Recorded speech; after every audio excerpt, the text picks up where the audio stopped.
हरे Krishna everyone. आज हम श्रीमद् भागवत गीता के 9वें अध्याय के 20वें श्लोक को करने जा रहे हैं। इससे पहले वाले श्लोक में हमने क्या देखा कि भगवान ने अर्जुन को बताया कि वही सूर्य के रूप में ताप प्रदान करते हैं, वर्षा को रोकते हैं, बेमौसमी वर्षा को रोकते हैं और वही बारिश करवाते हैं। और भगवान ही अमरत्व को प्रदान कर सकते हैं। अमरत्व को प्रदान करने का मतलब क्या है कि भगवान की भक्ति करके ही हम भगवान के धाम में जा सकते हैं। यहाँ पे हम जन्म मृत्यु के चक्कर से मुक्त हो जाएंगे। और भगवान कहते हैं मैं ही मृत्यु हूँ, भगवान ही जन्म देने वाले हैं और साक्षात काल भी भगवान ही है। और भगवान कहते हैं आत्मा और पदार्थ दोनों मुझ में ही है। इसकी हमने बहुत व्याख्या की थी लास्ट सेशन में, तो अगर किसी ने और डिटेल में जानना है तो पुराना वीडियो है यूट्यूब पे, देख सकते हैं। आगे चलते हैं। आज श्लोक है 9.20। त्रैविद्यमाम सोमप त्रैविद्यमाम सोमपः पूत पापा यज्ञैरिष्ट्वा स्वर्गगतिं प्रार्थयन्ते ते पुण्यमसादाय सुरेन्द्रलोकम् अश्नन्ति दिव्यान् दिवि देव भोगान्। इसमें क्या कहते हैं कि जो वेदों का अध्ययन करते हैं तथा सोम रस का पान करते हैं, वे स्वर्ग प्राप्ति की गवेषणा करते हुए अप्रत्यक्ष रूप से मेरी पूजा करते हैं। वे पाप कर्मों से शुद्ध होकर इंद्र के पवित्र स्वर्गिक धाम में जन्म लेते हैं, जहां वे देवताओं का सा आनंद भोगते हैं। अब इस श्लोक में क्या बताया गया? सबसे पहले हमने पढ़ा था त्रैविद्या का अर्थ है कि जिसको 3 प्रकार के वेद आते हैं। कौन से? ऋग्वेद, सामवेद और यजुर्वेद। जिसको ये आते हैं उसको कहते हैं त्रैविद्या। मतलब त्रिवेदी जैसे हम कहते हैं, इसको 3 वेद आते हैं। त्रैविद्या का मतलब समझ आ गया सबको? फिर है जी सोम। बताइए। सोमरस का अर्थ क्या होता है? सोमरस एक सोमलता होती है। सोमलता को सोम पल्लवी भी कहते हैं। अब ये सोमलता क्या होती है? मैंने आपको शुक्ल पक्ष और कृष्ण पक्ष के बारे में पढ़ाया था।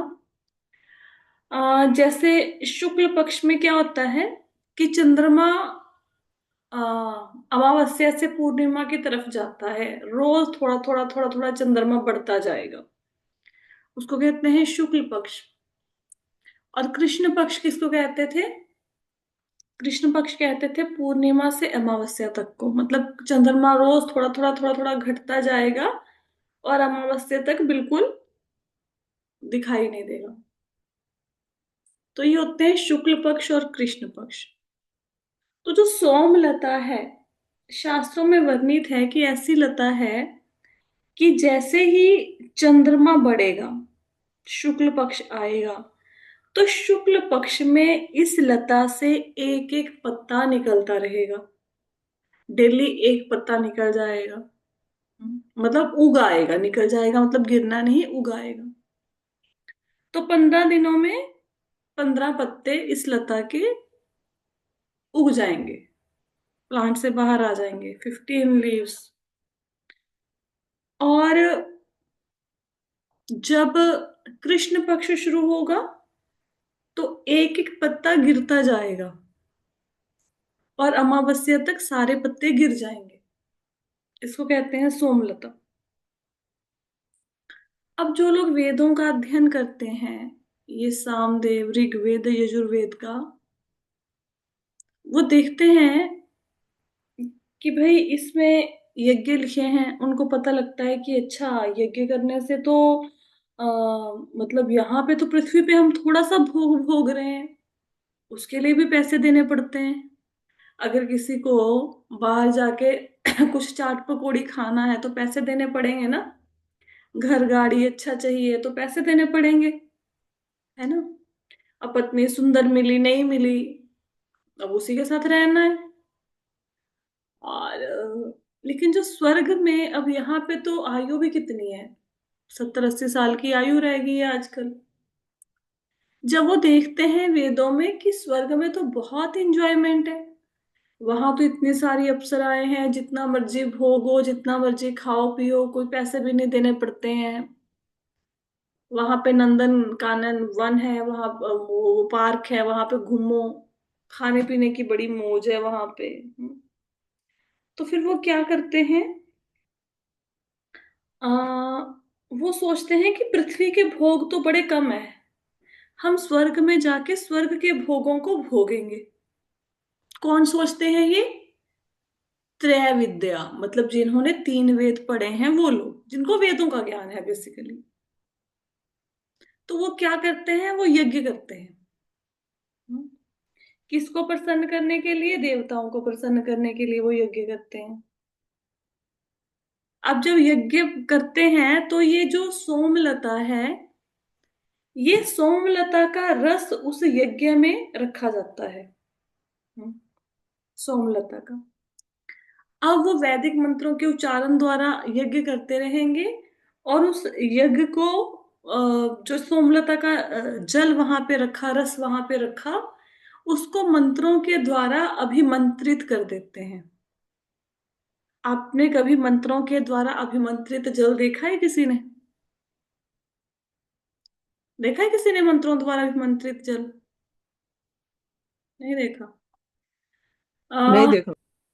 मंत्रों द्वारा अभिमंत्रित जल अगर आपने देखना है तो आप कहाँ देख सकते हैं? अभी नवरात्रि आएगी ना, तो नवरात्रि में आप देखो, अगर आपके घर के आसपास कहीं पे आर्ट ऑफ लिविंग की नवरात्रि पूजा होती है, आप उस पूजा में अगर जाने का अवसर मिले, वहां पे जाओ।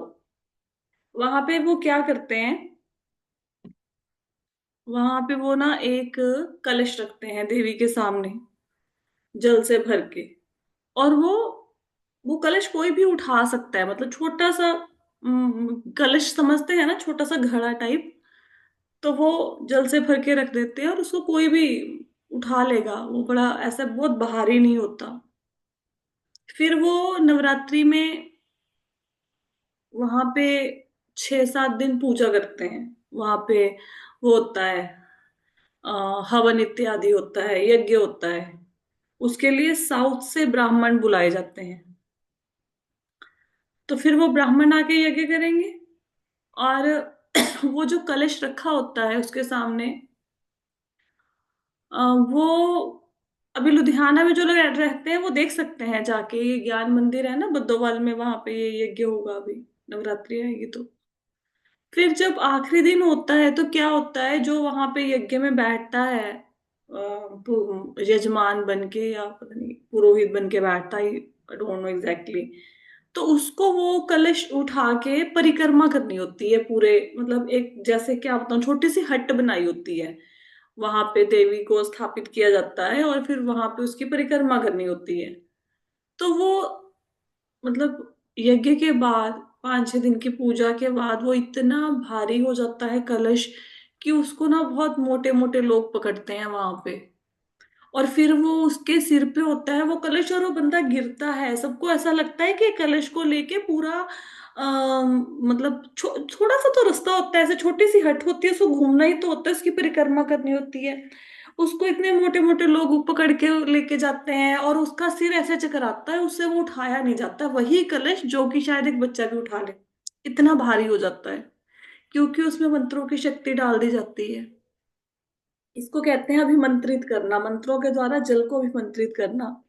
अब जैसे हम लोग तो घर में पूजा करते हैं, है ना, घर में तो हम क्या करते हैं, सुबह ज्यादा से ज्यादा जोत जला लेंगे, या सपोज लड्डू गोपाल जी को भी स्नान कराना है, तो क्या करेंगे, आरओ का पानी लेंगे, थोड़ा सा गर्म करेंगे और लड्डू गोपाल जी को नहला देंगे, ऐसे करते हैं ना। एक्चुअल में इसकी विधि है ऐसे, इसको पहले शुद्ध करना पड़ता है जल को मंत्रों के द्वारा।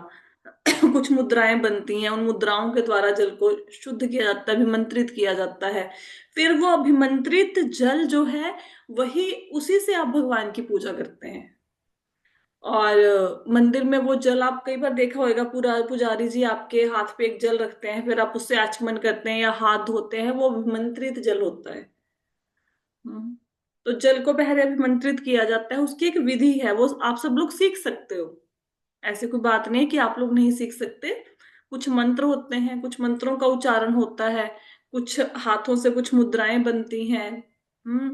और फिर कुछ जैसे फूल इत्यादि यूज होते हैं उसमें कई बार, तो ऐसे करके वो अभिमंत्रित हो जाता है जल। तो ये जो लोग तीन वेदों को पढ़ते हैं, फिर वो देखते हैं कि भाई इसमें तो बहुत अच्छे भोग प्राप्ति के साधन हैं स्वर्ग में, तो स्वर्ग चलते हैं। अब स्वर्ग कैसे जाएंगे? स्वर्ग के लिए वो यज्ञ करते हैं देवताओं की खुशी के लिए, उनको प्रसन्न करने के लिए। और फिर वहां पे सोमरस का सोमरस तो पता लग गया ना, सोमलता पता लग गया सबको, सोमलता पता लगा क्या होती है? जी माता जी, एक बार और बता दीजिए जरा।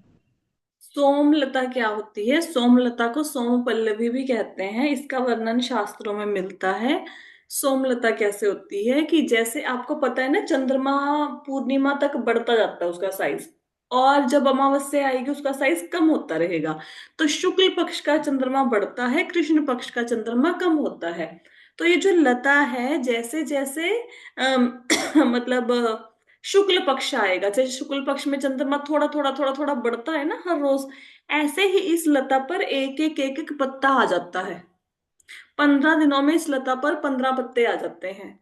और जब कृष्ण पक्ष शुरू होता है तो इस लता के पत्ते एक एक करके गिरने शुरू हो जाते हैं, तो रोज एक एक पत्ता गिरना शुरू हो जाता है, तो 15 दिन में ही कृष्ण पक्ष में 15 पत्ते गायब हो जाते हैं, गिर जाते हैं। तो ये सोमलता का रस वो यज्ञ में यूज करते हैं, मतलब ये सोमलता ली, उसका रस बनाया। ठीक है, आपको रस तो पता है ना कैसे बनता है पत्तों से। और उसको फिर यज्ञ में रखते हैं, फिर उसको मंत्रों के द्वारा भी मंत्रित किया जाता है। फिर जब यज्ञ समाप्त हो जाता है तो इसका वो पान करते हैं, सोमरस का। ठीक है। कौन करते हैं? जो यज्ञ करते हैं। यज्ञ कौन करते हैं? जो वेदों को पढ़ते हैं। ठीक है। अब समझ आया? जी माता ठीक है। तो अब ये क्या करते हैं? अब ये यज्ञ करने से क्या होता है? यहाँ पे लिखा है ना, वो पाप कर्मों से शुद्ध हो जाते हैं। तो पाप कर्मों से शुद्ध होने का अर्थ है कि उनका एक तो इससे पुण्य बढ़ जाता है यज्ञ इत्यादि करने से। और क्या होता है, उनका सतोगुण रजोगुण सॉरी तमोगुण और रजोगुण खत्म हो जाता है उनका। क्योंकि जो व्यक्ति तमोगुणी रजोगुणी है वो स्वर्ग के अंदर प्रवेश नहीं कर पाएगा। तो ये जो प्रतिबंध है कि ये सतोगुनी सॉरी रजोगुनी तमोगुनी वहां पे प्रवेश नहीं कर पाएगा, तो देवताओं की पूजा करने से ये रजोगुण तमोगुण समाप्त हो जाएगा। ठीक है। तो व्यक्ति कहाँ जाएगा? अब वो सीधे स्वर्ग में चला जाएगा। हालांकि जितने भी ये यज्ञ हैं, ये यज्ञ जो देवताओं के लिए भी कोई व्यक्ति करता है, वो इनडायरेक्ट रूप में भगवान को ही समर्पित होते हैं। देवता कोई भी यज्ञ को खुद नहीं भोगते। वो देवता यज्ञ के फल को भगवान विष्णु को अर्पित कर देते हैं, और फिर जो विष्णु भगवान उनको देते हैं वो वही ग्रहण करते हैं। पर जो जिसने यज्ञ किया उसने तो देवताओं की प्रसन्नता के लिए किया ना। अब उसको नहीं पता कि मैंने इनडायरेक्टली भगवान की इसमें पूजा कर ली। ठीक है। और भगवान की पूजा का फल भी नहीं मिलेगा इसमें उसे। क्यों नहीं मिलेगा? अब कोई व्यक्ति कह सकता है कि अगर देवताओं की पूजा भी भगवान की पूजा है तो उसको फल क्यों नहीं मिलता फिर इस पूजा का? वो धाम में क्यों नहीं जाता? वो व्यक्ति धाम में इसलिए नहीं जाता क्योंकि उसने जो पूजा करी वो इनडायरेक्ट तरीके से करी, उसने रूल्स को फॉलो नहीं किया। या तो वो करता कि भगवान विष्णु की प्रसन्नता के लिए यज्ञ करता, लेकिन उसने रूल्स को फॉलो नहीं किया, उसने देवताओं की पूजा करी, अब वो देवताओं के लोकों में ही जाएगा। अब वो व्यक्ति क्या होएगा? उसके पुण्य कर्म बढ़ गए, पाप कर्मों से वो शुद्ध हो गया। अब कहाँ चला जाएगा? वो स्वर्ग में चला जाएगा। हम्म। अब वहां पे जाके उसको देवता जैसा शरीर मिल जाएगा, और वहां पे खूब भोगेगा वो भोगों को। घूमेगा फिरेगा, खाएगा पिएगा, महिमा का गान होगा उसकी। महिमा गान करेंगी स्वर्ग की अप्सराएं, नृत्य देखेगा उनका। तो वहां पे वो एंजॉयमेंट करेगा। ठीक है। देवताओं जैसा भोग वो भोगेगा वहां पे स्वर्ग में जाके, ये श्लोका का मतलब है। एक बार रिपीट कर देते हैं। त्रय विद्या का अर्थ है वो व्यक्ति जिसने ऋग्वेद सामवेद यजुर्वेद पढ़े हैं। ऐसा व्यक्ति क्या करता है? वो जब देखता है कि वेदों में इतने यज्ञों का वर्णन है जिससे स्वर्ग की प्राप्ति हो सकती है, और स्वर्ग में बहुत अच्छे अच्छे भोग हैं, तो उसका मन ललचा जाता है। अब वो स्वर्ग की प्राप्ति के लिए यज्ञ करता है। यज्ञ के द्वारा देवताओं को प्रसन्न करता है। यज्ञ में क्या करता है वो, यज्ञ में सोम रस को यूज करता है। अब सोम रस क्या होता है मैंने बता दिया 2-3 बार आपको। अब वो सोमरस का पान करता है वैदिक मंत्रों से भी मंत्रित करके। अब उसके पापों से शुद्ध हो जाता है, उसके तमोगुण रजोगुण खत्म हो जाते हैं और पुण्य बढ़ जाता है। अब वो इंद्र के स्वर्ग में प्रवेश करता है, उसको देवताओं जैसा उसका शरीर हो जाता है और वहां पे वो भोगों को भोगता है। श्लोका समझ आ गया सबको? जी जी माता माता जी। जी। चले अभी 9.21। अच्छा, अभी अभी भी किसी को सोमरस सोमलता नहीं समझ आई, फिर इसकी वीडियो की रिकॉर्डिंग देख लेना, मैं भेज दूंगी ग्रुप में। नेक्स्ट श्लोक है,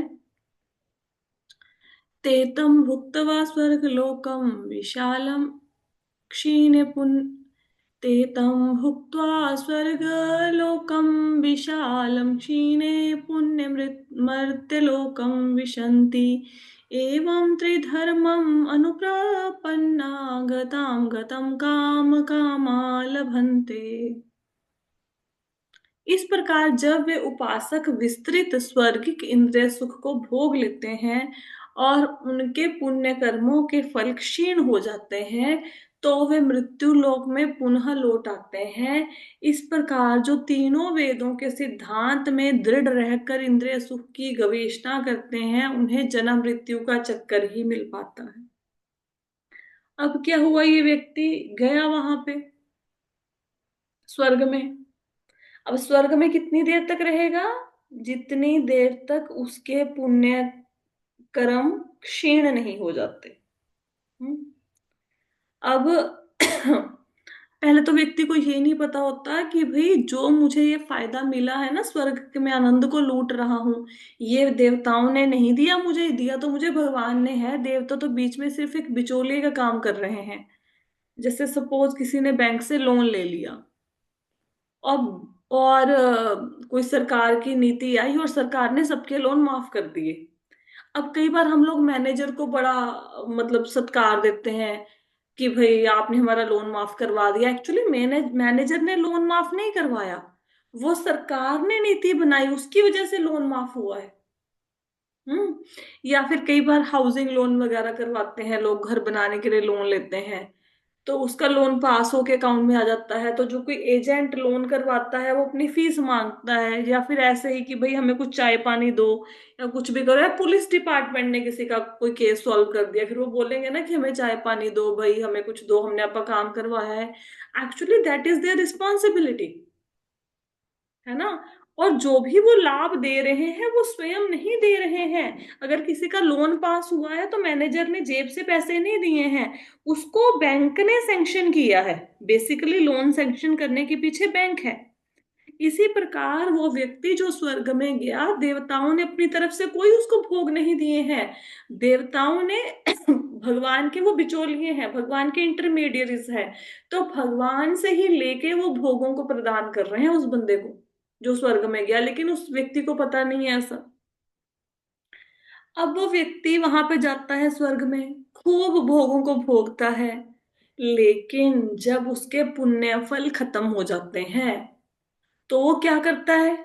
पुण्य फल खत्म होने पर फिर वो धरती पर लौट आता है।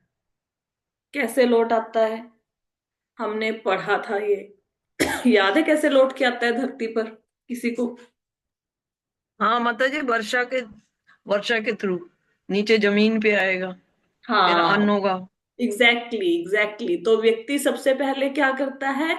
यज्ञ करता है, श्रद्धा की आहुति देता है। वहां से क्या होता है? यज्ञ करके स्वर्ग में चला जाता है, उसको सोम राजा जैसा शरीर मिल जाता है। वहां पे उसके पुण्य खत्म हो जाते हैं। तो फिर क्या होता है? वो वहां पे बादल बन जाता है। फिर बादल धरती पर बारिश के रूप में बरसता है। उससे क्या होता है? अन्न होता है। अन्न को पुरुष खाता है, और फिर उस अन्न को जब पुरुष खाता है उसका वीर्य बनता है, वो स्त्री के गर्भ में स्थापित करता है और उस व्यक्ति का फिर से धरती पर जन्म हो जाता है। याद आ गया सबको? याद आ गया ये बात जो समझाई थी? जी हाँ माता जी। जी। ठीक है। माता जी। अब वो धरती पर आ जाता है। अब वो व्यक्ति क्या होगा, अब वो किसी ब्राह्मण इत्यादि के परिवार में पैदा होगा, क्योंकि पुराने संस्कार है ना, पुराने संस्कार क्या है, यही यज्ञ इत्यादि करने के संस्कार है। तो अब वो आएगा धरती पर और किसी ब्राह्मण इत्यादि के घर में जन्म लेगा। अब ब्राह्मण के घर में जन्म लेके वो करेगा क्या, फिर से वेदों को पढ़ेगा, वेदों को पढ़ेगा, फिर से यज्ञों को करेगा, फिर से स्वर्ग जाएगा, फिर से धरती पर आएगा। तो जैसे आप लोगों ने मेले में उड़न खटोला देखा होगा, वो क्या होता है, ऊपर जाता है नीचे आता है, ऊपर जाता है नीचे आता है। या बच्चे फुटबॉल खेलते हैं ना, फुटबॉल को मारते हैं पैर से, इधर जाती है फुटबॉल, उधर आती है, ऐसे घूमती रहती है। तो व्यक्ति ऊपर नीचे घूमता रहता है, लेकिन वो इस चक्कर से मुक्ति नहीं पा पाता, ऐसे ही घूमता रहेगा। कब तक घूमता रहेगा कुछ नहीं पता। हम्म। तो कहते हैं ये देखो, अब श्लोक पढ़ो, अब आपको समझ आएगा। इस प्रकार जब वे उपासक विस्तृत स्वर्गिक इंद्रिय सुख को भोग लेते हैं, मतलब स्वर्ग के सुखों को उन्होंने पूरा भोग लिया, और उनके पुण्य कर्मों के फल क्षीण हो जाते हैं, मतलब जितने उन्होंने पुण्य कमाए थे वो खत्म हो गए, तो वो मृत्यु लोक में लौट आते हैं। कैसे लोग लौट आते हैं वो बताया आपको। इस प्रकार जो तीनों वेदों के सिद्धांत में दृढ़ रहकर इंद्रिय सुख की गवेषणा करते हैं, मतलब जो वेदों के विधि विधानों का पालन करते हैं, लेकिन किसके लिए, वेदों का लक्ष्य क्या है, भगवान कृष्ण की प्राप्ति। वो भगवान कृष्ण की प्राप्ति के लिए कोशिश नहीं करते, वो क्या करते हैं, श्लोक आई है, हाँ, वो भगवान कृष्ण की प्राप्ति के लिए कोशिश नहीं करते, वो क्या करते हैं, वो वहां पे इंद्रिय सुख के लिए, अलग ज्यादा से ज्यादा भोगों को भोगने के लिए वो क्या करते हैं, वेदों के सिद्धांतों का पालन करते हैं वो व्यक्ति। तो इस प्रकार क्या होता है, वो जन्म मृत्यु के चक्कर में फंस जाते हैं।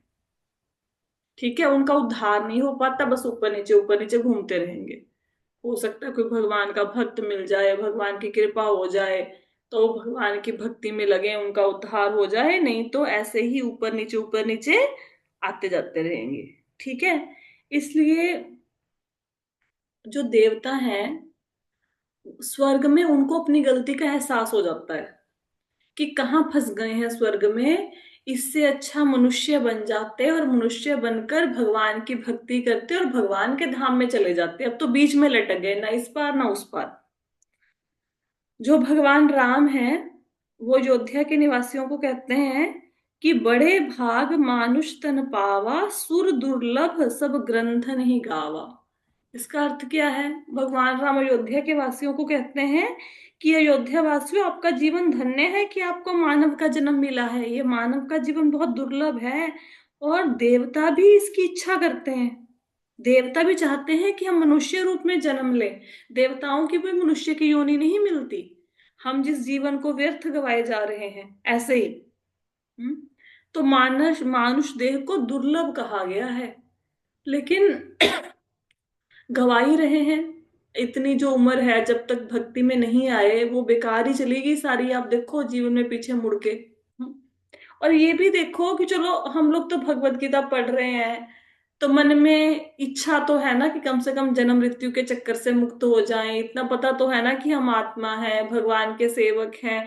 थोड़ा बहुत हर कोई बंदा अपने लेवल पे उसके लिए प्रयास भी कर रहा होगा, है ना, पढ़ के कोई चैंटिंग कर रहा होगा, जपा, कोई भगवत गीता की क्लास लगा रहे, कुछ कुछ कर रहा होगा।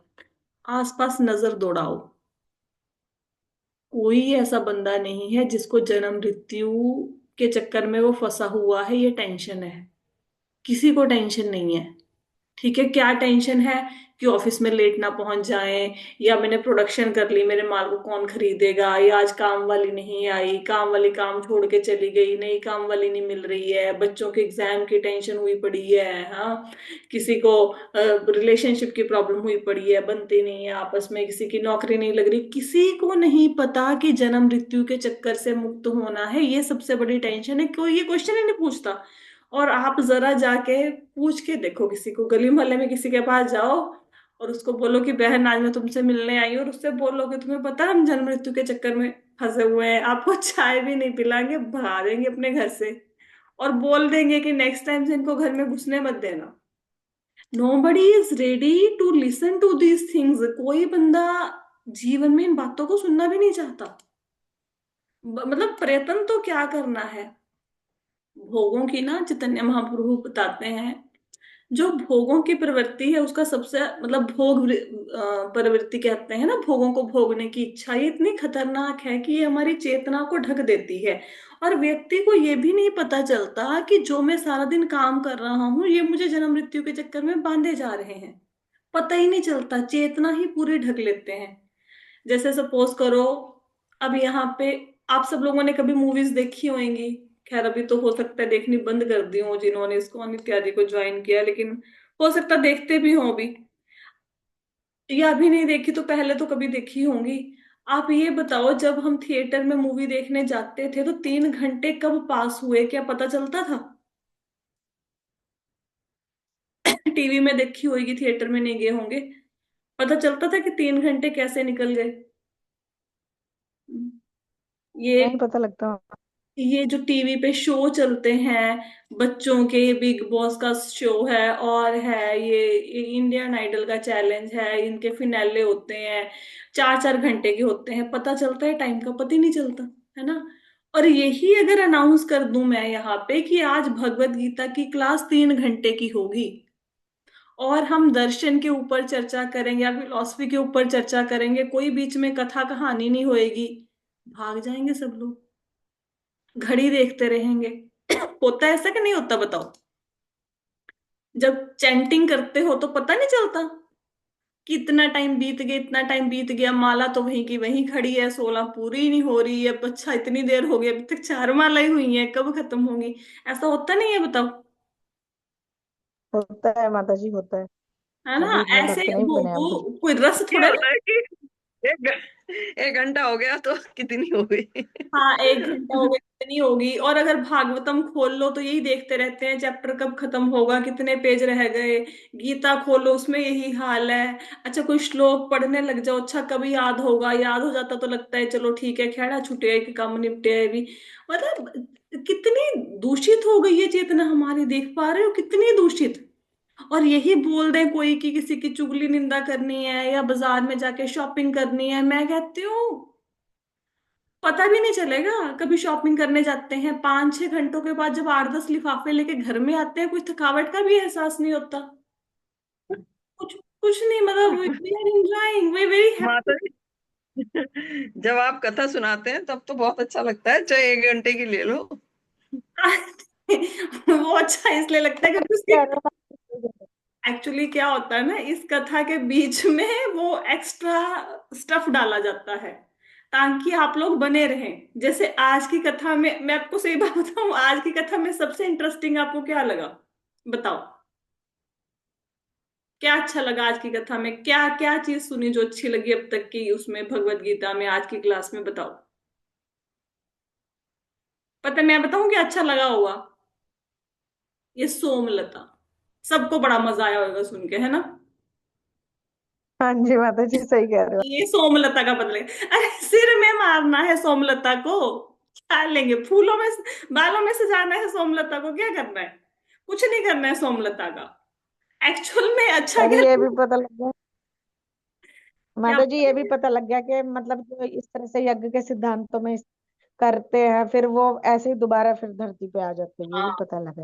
एक्चुअल में ना हमारी बुद्धि ही ऐसी हो गई है, मतलब मन को नया नया सीखना है, उसको कोई फायदा ही नहीं है, कोई मतलब नहीं है, बस सीखना है। ठीक है। तो चलो ठीक है, ये है दूषित चेतना हमारी ये। सोचो कहाँ तक हम लोग भटक गए हैं अपने मार्ग से। हम्म। चलो धीरे धीरे भगवान अपने आप इसको ठीक करेंगे, जब आप भक्ति में लगते हो तो ये भौतिक वासनाएं जो हैं वो धीरे धीरे अपने आप ही कम होनी शुरू हो जाती हैं, ये टीवी न्यूज़पेपर मैगजीन अपने आप ही आपको इससे उब होने लग जाएगा कि अब नहीं पढ़े जाते, अब ये पंजाबी गाने जिस पे डांस करते थे शादियों में बड़े मजे से, अब उसमें मन नहीं लगेगा। वो भक्ति का प्रभाव होता है, धीरे धीरे चेतना शुद्ध कर देती है। चलो ये तो हमने 9 माता जी पॉइंट। फर्क है आपको, है जी। फर्क है माता जी। फर्क है ना, हाँ। ठीक है, और डॉक्टर दवाई देता बहुत है ना। फर्क है। मेरे को तो कई बार ऐसा लगता है डॉक्टर दवाई देता है ना, फिर पूछता है अब कैसा महसूस कर रहे हो, तो मुझे रोज पूछना चाहिए क्लास में अब कैसा महसूस हो रहा है, अच्छा लग रहा है? ऐसा। माता नहीं। जी माता जी फर्क है, बहुत काफी फर्क है माता जी। अब तो आपकी क्लास की कितनी वो रहती है, 3:30 बजे लिंक नहीं आता तो लगता है क्या क्या बात है, 1 मिनट ऊपर हो गया, 2 मिनट ऊपर हो हाँ। गया। सैटरडे को भी तैयार रहती है, संडे को भी देखते रहते हैं लिंक, सैटरडे को भी क्या करें हम। हाँ, सैटरडे को क्या करें, है ना, वो धीरे धीरे वो डिवेलप हो जाती है। आ, आपको पता है कुछ लोग ना अभी कुंभ के स्नान में जा रहे हैं, है ना। मेरा भी मन है, खैर मैं भी जाऊं, ऐसी बात नहीं है कि मैं उसकी कोई निंदा नहीं कर रही हूँ। बट मैं आपको ना एक चीज बताती हूँ। हम लोग ना जैसे पवित्र तीर्थों का स्नान करते हैं, ये तीर्थ यात्रा इत्यादि करना, इनसे व्यक्ति ना धीरे धीरे शुद्ध होता है। अगर कोई गंगा, जैसे हम कहते हैं कि गंगा पापों को काटती है, तो गंगा पापों को डेफिनेटली काटती है आपके, लेकिन जो बंदा उसमें नहा रहा है उसकी चेतना का भी तो फर्क होता है ना। चेतना उसकी अच्छी होगी तभी पापों को काटेगी ना थोड़ा सा। उसकी हमारी चेतना ही अलग ढंग से काम करती है। तो जो, अब श्रीमद् भागवतम आप पढ़ेंगे तो उसमें लिखा हुआ है कि जो तीर्थ यात्रा है या तीर्थों में स्नान करना है या गंगा जल है, ये व्यक्ति को शुद्ध तो कर देता है, लेकिन इसमें बहुत समय लग जाता है। लेकिन जो भक्तों की संगति है, संतों की संगति है, वो ऐसी है कि भक्त को 1 मिनट में शुद्ध कर देंगे, 1 मिनट में। कैसे समझोगे इस बात को। आपने नल कुबेर और मणिग्रीव की कथा पढ़ी होगी ना, जो यमलार्जुन करके दो वृक्ष थे, जिनको भगवान कृष्ण ने गिरा दिया था दामोदर लीला में, पता हाँ है जी किसी को, माता जी। है ना, जी पता माता ही जी। होगा सबको। तो आप ये देखो, जो नल कुबेर और मणिग्रीव थे, ये कुबेर के पुत्र थे, और जब इनको श्राप मिला, ये पता क्या कर रहे थे, ये गंगा नदी में के अंदर खड़े होके भोग वासना कर रहे थे। वहां अप्सराओं के साथ ये मस्ती कर रहे थे, गंगा नदी के अंदर। आप ये देखो कितनी पवित्र नदी में है, लेकिन गंगा लोगों को शुद्ध करती है। लेकिन यहाँ पे नदी में खड़े होके क्या था, उनकी भोगों की वासना बढ़ रही थी, और ज्यादा एंजॉयमेंट का मन कर रहा था। तो गंगा नदी भी शुद्ध नहीं कर पाई उन लोगों को। हम्म। फिर वो शुद्ध कैसे हुए, वहां पे नारद मुनि आए। नारद मुनि ने उनको श्राप दिया कि 36,000 सालों तक आप वृक्ष बन जाओ, लेकिन नंद बाबा के घर में बनोगे, फिर भगवान आपका उद्धार करेंगे। तो संत की संगति का फर्क ये हुआ कि चाहे श्राप दिया नारद मुनि ने, वो भी उनको वरदान के समान उनके जीवन में असर किया, और वो उनका उद्धार हो गया। अदरवाइज चाहे वो स्वर्ग के देवता भी बने रहते, उनका उद्धार थोड़े ना होना था। पड़े रहते स्वर्ग में, वो फिर धरती पे आ जाते मनुष्य बन के, फिर स्वर्ग में चले जाते। तो संत की कंपनी का इतना ज्यादा असर है कि जो गंगा नदी ना कर से ना हो पाया, वो संत की संगति ने कर दिया। और नारद मुनि कोई ऐसे विशेष प्रयोजन से थोड़े ना आए थे वहां पे, कि नारद मुनि के मन में था इनका उद्धार करना है, या कोई प्रॉपर प्लानिंग बना के आए थे, कुछ नहीं। संतों की कृपा कैसे होती है, वो भी अहेतुकी होती है, बिना कारण के। किसके जीव, अब आप सब लोग जो भक्ति में आए हैं, जो भगवत गीता की क्लास से जुड़े हैं, जो जो मंदिर से जुड़े हैं, वो किसी ना किसी की तो कृपा हुई होगी। कोई तो जीवन में आया होगा, किसी ने तो कहा होगा कि चल मंदिर चलो, किसी ने तो बोला होगा भगवत गीता की क्लास लगाओ। तो ऐसे ही कृपा हो जाती है। और हमने कोई बहुत पुण्य कर्म थोड़े ना किए थे जो हमें ये भगवत गीता का वो सुनने को मिल गया। या और अपना जीवन देखो, कौन सा ऐसा महान गौएं दान करी थी कि जो हमारे जीवन में भगवत गीता आ गई, किसी भक्त की कृपा हो गई बस। और भक्तों की कृपा ऐसी ही होती है। हम्म। तो भक्तों की कृपा के द्वारा हम इमीडिएटली, अगर किसी को लगता है ना कि मुझे बहुत जल्दी जल्दी अपनी चेतना को अच्छा करना है, भगवान से मिलना है, मेरे अंदर जल्दी जल्दी से गुण आ जाएं अच्छे अच्छे सारे, तो क्या करना चाहिए। अगर अपने बलबूते पर इसको सही करने की कोशिश करोगे ना, सही नहीं हो पाओगे। लेकिन अगर किसी भक्त का आपको साथ मिल गया ना, आप एक दिन में अपने अवगुणों को गुणों में परिवर्तित कर लोगे, एक दिन में। इतना भक्तों की संगति का बेनिफिट होता है। जो आपकी बुरी आदतें कितनी कितनी देर से नहीं छूट रही, एक एक दिन में जाएंगी वो। तो भक्तों की संगति करनी चाहिए, और कोशिश करनी चाहिए कि जब भक्त मिले तो भगवत चर्चा हो। तेरी साड़ी तूने कहाँ से खरीदी, ये स्कर्ट बड़ा सुंदर है तुम्हारा, ये दुपट्टा कहाँ से लिया, ये चर्चा नहीं होनी चाहिए। इसको भगवत चर्चा थोड़ा ना कहते हैं कि मंदिर में जाके वहां पे साड़ियां देखते रहो एक दूसरों की। ये नहीं है भगवत चर्चा, वहां कृष्ण की चर्चा होनी चाहिए। भगवान के वस्त्रों की आप प्रेस करो वहां पे। आपस में फालतू की बात नहीं करना है मंदिर में जाके, तो भक्तों का संग करना है और भगवत चर्चा करनी है। मंदिर में जाके भी अगर दुनियादारी की बातें ही ले जाएंगे तो क्या बेनिफिट हुआ। हाँ। ठीक है, तो आज तो खैर एक ही श्लोक, कितने श्लोक हो गए हमारे, 2 श्लोक हो गए आज। ठीक है, इसके बाद हम लोग देखेंगे कि ये तो हो गया जो लोग देवताओं की पूजा करते हैं उनका क्या बनता है। अब जो भगवान की भक्ति करते हैं उनका क्या, उनको क्या प्राप्ति होती है। वो हम कल के श्लोक में करेंगे, और कल के श्लोक में आपके लिए बहुत सुंदर सुंदर दो कथाएं भी हैं। वेरी ब्यूटीफुल, ठीक है। तो वो कल चर्चा करेंगे हम। आज की क्लास में किसी का कोई प्रश्न है? नहीं है? ठीक है जी, चलो फिर बाकी के श्लोक कल करेंगे। हरे कृष्णा।